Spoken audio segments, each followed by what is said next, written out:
Halo semuanya, perkenalkan nama saya Maria Sadriana, NIM 19104168851. Jurusan Manajemen dengan mata kuliah Perilaku Konsumen untuk hari tanggal Rabu 19 Januari 2022. Kelas A1 pagi dengan dosen Bapak Adi Mursalin, SEMM. Baik, dalam kesempatan kali ini saya akan membacakan jawaban saya mengenai pertanyaan-pertanyaan untuk ujian akhir semester ganjil 2021-2022 pada mata kuliah Perilaku Konsumen yang telah diberikan Bapak Adi Mursalin sebelumnya. Untuk yang pertama, berkenaan dengan teori tentang keterlibatan konsumen atau involvement dan persepsi konsumen yang saya ketahui.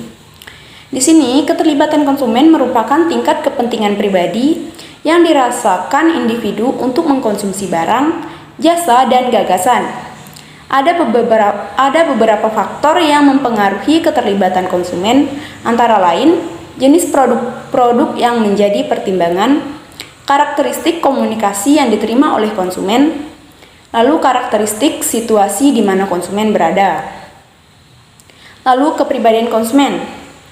Di sini keterlibatan konsumen terbagi menjadi dua jenis sebagai berikut. Yang pertama situasional, di mana terjadi dalam jangka pendek dan terkait dengan situasi spesifik, misalnya mengganti barang yang rusak. Lalu yang enduring atau abadi terjadi ketika konsumen menunjukkan minat yang tinggi terhadap produk dan sering berpikir dalam waktu lama tentang produk tersebut. Sedangkan persepsi merupakan proses di mana individu diekspos atas informasi dan memperhatikan informasi tersebut dan memahaminya. Lalu yang kedua berkenaan dengan link website yang telah diberikan kepada kami yang membahas tentang pengenalan terhadap perilaku konsumen.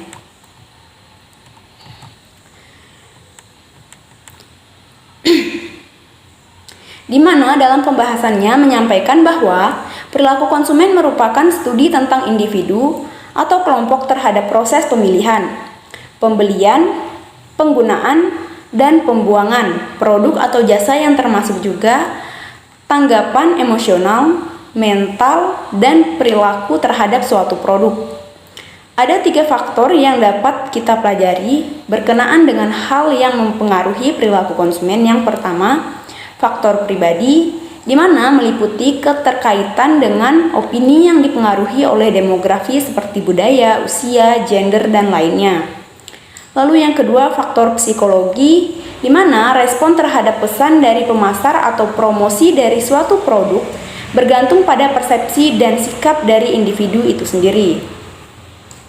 Lalu yang ketiga, faktor sosial, di mana lingkungan seperti keluarga, teman, pendidikan, pendapatan, media sosial yang merupakan faktor yang mempengaruhi perilaku setiap konsumen. Lalu di sini ada 4 tipe dari perilaku konsumen yang perlu kita ketahui. Yang pertama, perilaku pembelian untuk mengurangi ketidaksesuaian atau dissonance reducing buying behavior. Lalu yang kedua, perilaku pembelian yang kompleks atau complex buying behavior. Yang ketiga, perilaku pembelian berdasarkan kebiasaan. Lalu yang keempat, perilaku pembelian yang mencari variasi produk atau variety seeking behavior. Lalu yang jawaban saya yang nomor 3, berkenaan dengan gaya hidup konsumen dan pengaruh gaya hidup konsumen terhadap pembelian suatu produk. Di sini, gaya hidup merupakan bagaimana seseorang hidup, bagaimana membelanjakan uang, dan bagaimana mengalokasikan waktu mereka. Perbedaannya dengan kepribadian adalah jika kepribadian merujuk kepada karakteristik internal mereka, maka gaya hidup manifestasi eksternal. Contohnya dalam pembelian produk konsumen yang bergaya hidup yang glamor atau mewah, maka akan membeli barang dengan harga yang mahal untuk mempertahankan harga diri. Lalu jawaban nomor 4 itu berkenaan dengan hubungan antara kepercayaan, sikap, dan perilaku konsumen. Di sini merupakan kepercayaan, Kepercayaan konsumen adalah sebagai semua pengetahuan yang dimiliki oleh konsumen dan semua kesimpulan yang dibuat oleh konsumen tentang objek, atribut, dan manfaatnya. Sedangkan sikap konsumen merupakan hal-hal yang mendasari konsumen untuk membuat keputusan pembelian yang berdasarkan dari sikap kepercayaan konsumen itu sendiri. Sedangkan perilaku konsumen adalah hasil akhir dari kepercayaan serta sikap yang ditunjukkan oleh konsumen terhadap produk yang ditawarkan atau yang telah dikonsumsi. Lalu yang jawaban nomor 5 berkenaan dengan iklan, 5 iklan di TV yang sudah saya tonton. Iklan pertama mengenai produk elektronik smartphone yaitu Samsung Z Flip. Iklan kedua mengenai produk sabun cair Dettol. Iklan ketiga mengenai produk pewangi Downy varian Tiny 10. Iklan keempat mengenai produk Nutrisari. Lalu iklan kelima mengenai aplikasi Aku Laku. Setelah menonton kelima iklan di atas, persepsi saya terhadap kelima produk di atas baik. Tingkat kepercayaan saya terhadap produk tinggi hanya pada iklan produk yaitu smartphone. Lalu dengan yang Tiny 10 itu saja. Sikap saya terhadap produk 2 dan 3 yang biasa saja. Untuk produk 1 itu sangat baik karena model dan kualitas yang ditunjukkan sangat menarik. Perhatian jika daya beli saya memadai, saya berniat membeli produk pada iklan 1, tetapi jika diukur dengan daya beli saya sekarang, saya hanya bisa beli produk pada iklan 2 dan 3. Tapi karena tidak ada minat untuk membeli, jadi saya tidak membeli. Lalu jawaban saya yang keenam berkenaan dengan link video yang telah dibagikan kepada kami juga. Di situ pembicara dalam video tersebut adalah Aldo Immanuel dengan topik bahasan tips penerapan digital marketing saat pandemi COVID-19. Nah, di sini pembicara mengatakan bahwa saat pandemik seperti saat ini, konsumen behavior mengalami perubahan tersebut mengikuti perubahan yang lain, seperti berkurangnya pemasukan, berubahnya alokasi spending, dan juga meningkatnya aktivitas secara online. Nah, di sini video tersebut membicarakan juga tentang penyampaian tips dalam penerapan digital marketing saat pandemi COVID-19. Agar bisnis kita bisa tetap berjalan dengan lancar. Tipsnya sebagai berikut. Yang pertama, tetap aktif dan kreatif di media sosial selama pandemi. Lalu yang kedua, pastikan bisnis kita dapat ditemukan secara online. Lalu yang ketiga, berfokus kepada pay per click atau PPC advertising. Yang keempat, memanfaatkan kesempatan ini untuk bersaing dengan kompetitor. Yang kelima, berikan penawaran spesial. Yang keenam, perhatikan lokasi CEO dan tingkatkan review positif. Lalu jawaban saya yang nomor 7. Yang berkenaan dengan pengetahuan konsumen dan jenis-jenis pengetahuan konsumen.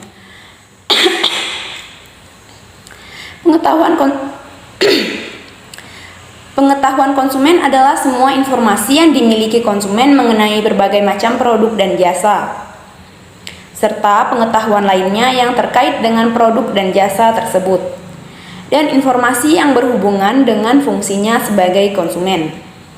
Pengetahuan konsumen terbagi menjadi 3 jenis, yaitu yang pertama pengetahuan produk, yang kedua pengetahuan pembelian, yang ketiga pengetahuan pemakaian.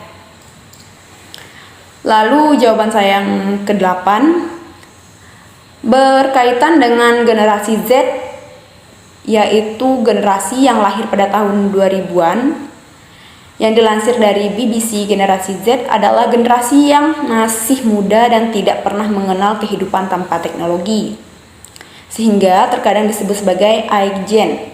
Generasi Z dinilai sebagai generasi yang ambisius, mahir tentang hal digital, percaya diri, mempertanyakan otoritas, banyak menggunakan bahasa gaul, lebih sering menghabiskan waktu sendiri, dan rasa ingin tahu yang tinggi. Lalu di sini yang diminta adalah bagaimana perilaku generasi Z dalam membeli suatu produk dan Anda sebagai pemasar. Jadi di sini menurut saya perilaku generasi Z dapat dikatakan perilaku baik dan ramah dalam melakukan pembelian. Nah, jika saya sebagai pemasar melihat dari kebiasaan dari para generasi Z ini yang hampir menyeluruh itu tidak bisa tanpa teknologi, tanpa internet. Melihat dari kebiasaan dari generasi Z tersebut, peluang yang bisa saya ambil yaitu dengan memasarkan produk dengan sistem online yang bisa dipromosi sekreatif mungkin sehingga mereka yang kebanyakan hidup di sosial media bisa melihat promosi produk di iklan media sosial. Mereka baik itu produk makanan, fashion, dan elektronik. Lalu yang ke-9, berkenaan dengan nilai mengarahkan seseorang untuk berperilaku sesuai dengan budayanya. Nilai akan mempengaruhi seseorang yang kemudian sikap akan mempengaruhi perilakunya. Lalu di sini yang diminta adalah sebutkan nilai yang mengalami perubahan dan perubahan dalam konsumsinya. Di sini menurut saya nilai yang mengalami perubahan dalam budaya adalah budaya dengan perubahan pada budaya dalam konsumsi konsumen. Baik, jawaban saya yang ke-10, kebetulan ini juga yang terakhir, berkenaan dengan tugas-tugas saya sebelum UAS yang sudah saya kerjakan, yaitu adalah tugas-tugas yang berkaitan dengan video, pembuatan video dari materi ringkasan sampai dengan materi-materi yang sudah disampaikan oleh dosen. Jadi itu dibuat lagi dalam bentuk video dan saya posting di YouTube pribadi saya. Sekian jawaban saya mengenai yang berkenaan dengan pertanyaan UAS atau ujian akhir semester saya. Sekian dan terima kasih.